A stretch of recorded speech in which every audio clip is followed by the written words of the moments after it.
Olá, bem-vindos a mais um Café na Arena. Meu convidado de hoje é o ex-presidente do Banco Central, Gustavo Franco. Vamos falar um pouquinho sobre os 20 anos do Plano Real. Gustavo, muito obrigado por participar do Café na Arena. Agradeço. Eu queria que a gente conversar um pouquinho contigo sobre o Plano Real, né? Nós tivemos aí 7 planos econômicos antes do Real e nenhum deles funcionou. O que fez o Plano Real ser diferente dos outros? Funcionar quando tantos outros falharam? Bom, acho que a primeira coisa foram as falhas anteriores. Cada uma delas educativa de um jeito diferente. E cada uma delas trazendo alguma novidade boa e outra ruim.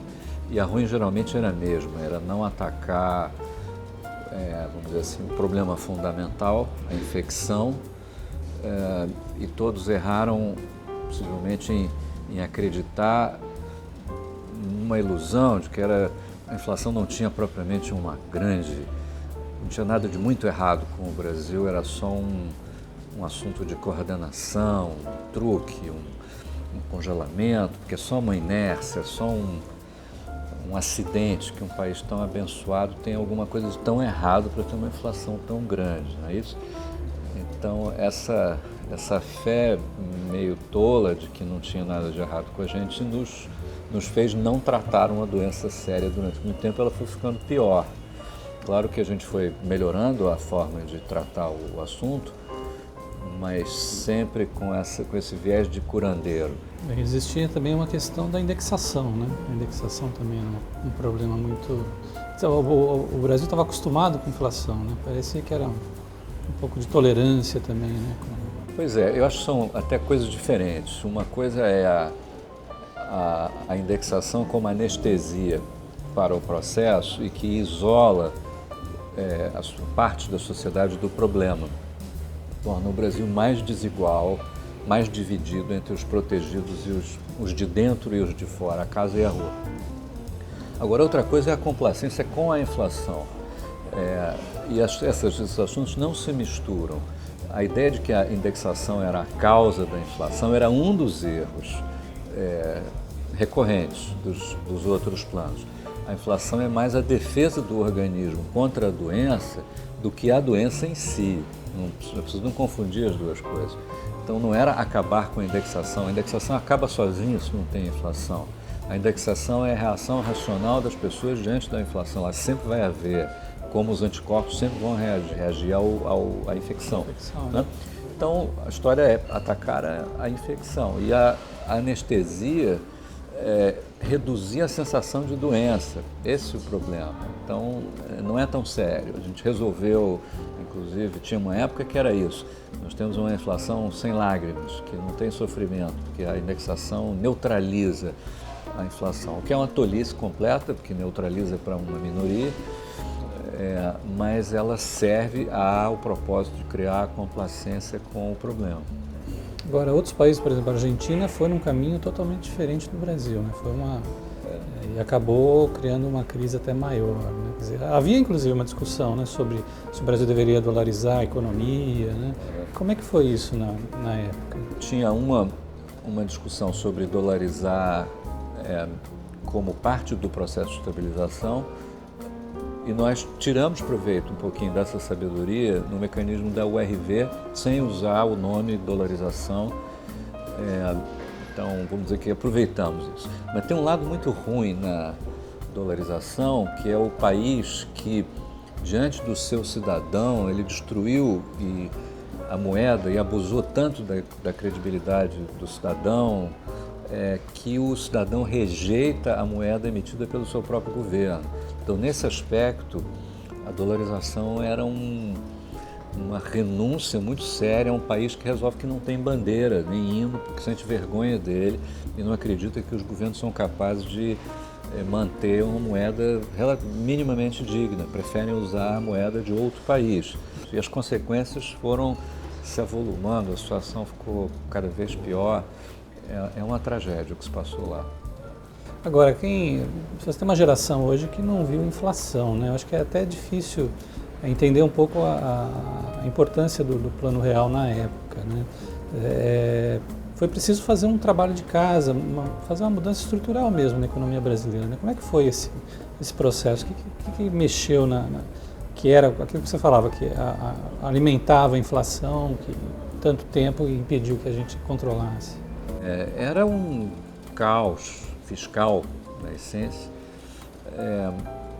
e parecido com os que se observa em quase todos os outros casos de hiperinflação. A Alemanha o caos fiscal muito parecido, provocado pelas reparações de guerra e pelos efeitos da guerra que eles tinham acabado de perder. Parecido na Áustria, na Hungria, na Polônia, nos anos 20, inclusive na União Soviética, em alguns casos piorado por revoluções e crises políticas internas que subtraem capacidade decisória, e geralmente é uma coisa muito importante para o processo de degringolar em hiperinflação, é a incapacidade dos governos focarem e promoverem soluções. São impasses partidários, ou revoluções, ou guerras civis. Também o impasse político é uma parte importante do problema. Às vezes não é um impasse armado, não é hostil, não é uma guerra, mas talvez às vezes uma ilusão coletiva. O Brasil nesse aspecto é um caso raro, porque ele tem uma crise fiscal, ele tem uma paralisia decisória política, mas sem hostilidade. Talvez uma ilusão coletiva de que a inflação resolve um problema, ela não é um problema, não sei o que acontece. Aí o Brasil é diferente. Mas é um fenômeno social singular, extremo, cada caso é um caso, não tem mais que uns 2 dúzias de casos desse tipo nesse planeta, um deles é o nosso. Foi preciso, então, a primeira coisa é arrumar a casa, fazer o ajuste fiscal, né? Primeiro colocar as coisas em ordem. Isso durou vários anos, porque isso que a gente meio que cientificamente fala como ajuste fiscal era, por exemplo, só no capítulo das finanças dos estados e da sua relação com a União, levou de 93 a 98 em 5 anos. Em 5 ou 6 rodadas de renegociação de dívidas entre as esferas, os estados e a União.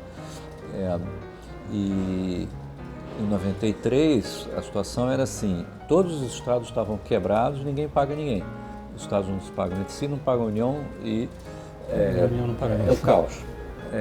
Isso se estendia aos bancos estaduais, às teles estaduais e às concessionárias distribuidoras de energia elétrica estaduais e geradoras, com o sistema elétrico federal.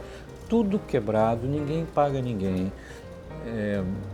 Quanto tempo demorou? E depois, assim, a dívida imobiliária dos estados era micada nos bancos estaduais que estavam quebrados e que não tinham caixa para carregar aquele troço. É uma confusão sem tamanho. Quando eu vejo as coisas hoje, penso no próximo governo, que as pessoas que já viram um chavão dizer 2015 vai ser um ano horroroso, e eu disse, olha, se eu penso em 93, 2015 vai ser uma moleza. Já vimos alguma coisa pior, né? Pior. Mas enfim, então eu também, por conta disso, acho que não está escrito que o ano de 2015 será difícil, que terá sacrifícios e tudo mais, porque a lógica econômica é diferente desse tipo de raciocínio quase que moral. Os excessos de ontem terão que produzir castigos em 2015. Não. Fazer a coisa direito produz um feedback positivo, ou seja, arrumar a sustentabilidade econômico-financeira do governo produz um aumento brutal do otimismo no setor privado e, portanto, é um jogo de soma positiva. Ele reduz despesa pública, o que pode diretamente reduzir alguma atividade econômica, mas tem um impacto muito mais positivo no setor privado que mais do que compensa esse tipo de movimento. Os planos de estabilização bem-sucedidos, e o real é um exemplo muito claro disso, eles produzem um impulso fiscal contracionista e mesmo assim a economia cresce. Pela recuperação da confiança, né? Do setor e privado. do setor privado. Né? Agora, nós temos no governo, todavia, gente que não acredita muito no setor privado, acredita na liderança do setor público sempre, como vamos dizer, a condução do desenvolvimento econômico sendo essencialmente tarefa do Estado, o que é uma coisa meio religiosa, já, enfim, sem muito fundamento, mas é uma crença. E no caso brasileiro, uma crença especialmente danosa, porque o país pretende passar para um patamar superior de crescimento e ele não vai conseguir fazer isso se não aumentar a formação bruta de capital fixo como percentual do PIB. O investimento, né? O investimento hoje está em 16%, 18% do PIB, oscilando numa faixa que é medíocre comparado com outros países emergentes. Na Ásia, a Coreia, esse número é 33, 35, na China é 40, no Brasil é 16, 18. Agora, mas não é o governo que vai fazer o investimento ir de 18, 16 para 26, porque o governo não tem 10% do PIB de carga tributária adicional que ele possa inventar para poder gastar. De onde virão esses 10% do PIB adicionais? Resposta do setor privado. Só o setor privado vai ser capaz de fazer esse pulo. E eu acho que esse é o sonho que nunca chegou a ser...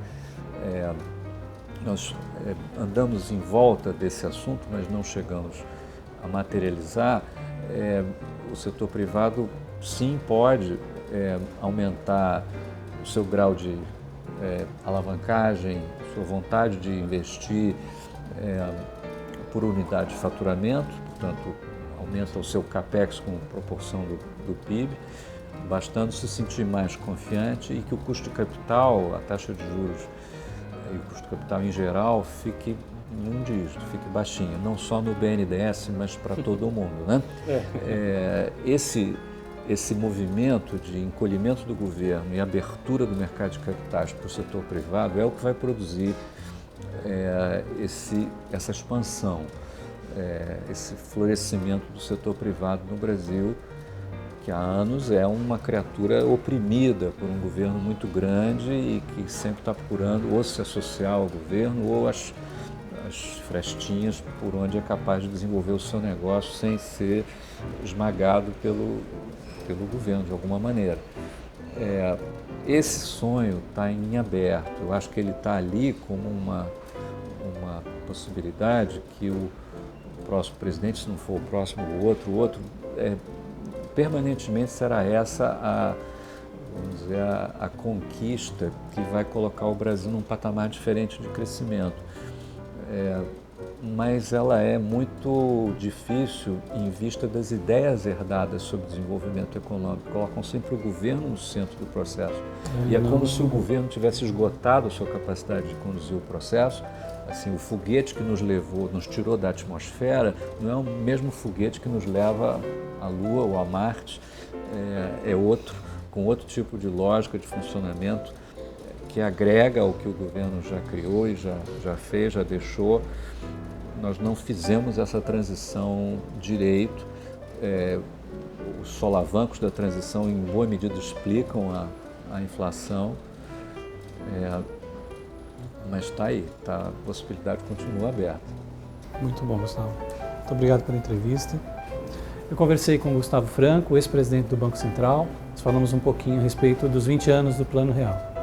Mais uma vez, muito obrigado. Não percam o próximo Café na Arena. Até lá!